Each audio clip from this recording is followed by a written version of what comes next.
tidak punya sumber, itu hampir dipastikan pasti bohong.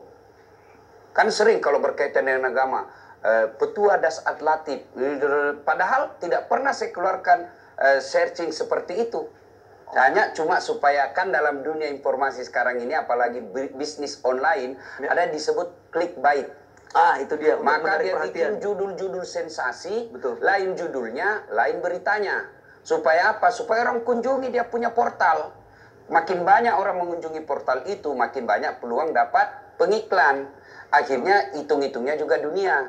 Allah tidak melarang Mas Bayu cari dunia, karena kita lagi hidup di dunia. Tapi ingat, jangan karena kehidupan dunia kamu menghalalkan segala cara, karena dunia ini hanya transit. Tujuan akhir kita dunia. Kalau saya sebarkan berita ini, bagaimana dampaknya untuk kehidupan dunia dan akhirat saya? Tuh yang pertama. Yang kedua, langsung membagikan informasi ke orang lain. Ini paling banyak. Seringnya begitu, paling sering ini. Tapi di sini kok pilihannya paling sedikit. Terutama kasihan ibu-ibu nih, bu majelis taklim. Begitu dapat? Ya dapat langsung. Dia tidak tabayun lagi. Apalagi kalau sudah dekat-dekat momen politik. Dia benci kepada si A. Ada berita berkaitan dengan A, yang berkaitan dengan A keburukannya, maka dia sebar cepat itu. Dia tidak baca lagi cepat. Nanti setelah orang yang disebarkan berita fitnah itu merasa difitnah dan merasa dirugikan, maka dilapor. Begitu dilapor baru dia ngomong, saya tidak tahu apa-apa, kok sudah jadi BAP-mu. Maka tujuannya itu yang pertama, kita ambil tadi, tabayun dulu. Yang paling banyak adalah langsung membagikan informasi ke orang lain. Dan di dalam ini ternyata ada 5%. Cuma sedikit tapi Pak Ustadz. Tapi tetap ada. Tetap ada. Ya kan? Nah, yang berikutnya ada menyimpan untuk diri sendiri.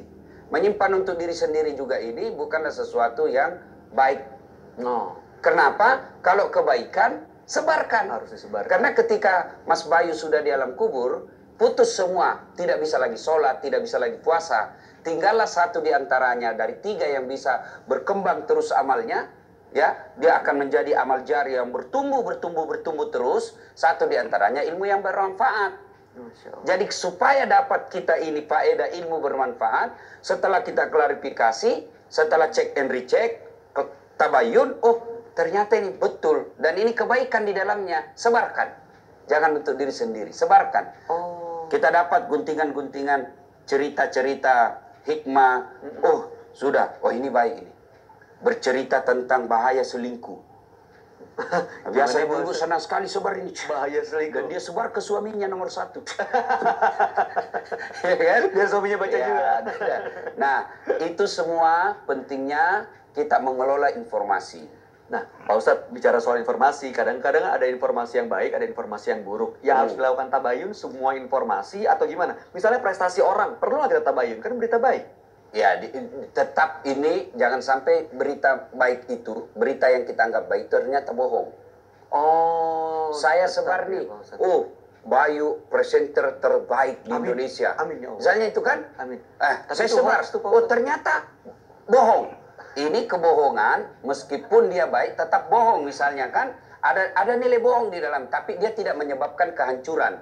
Tapi tidak sepenuhnya baik. Kenapa? Nanti ada kontrak yang jadi di situ gara-gara ternyata perusahaan cepat dia terbaik kontrak ternyata di dalam kontrak klarifikasi kan biasa kalau yang terbaik itu terbaik juga nilainya ya kan ternyata nyesal saya nilainya ternyata tidak seperti itu kualitasnya.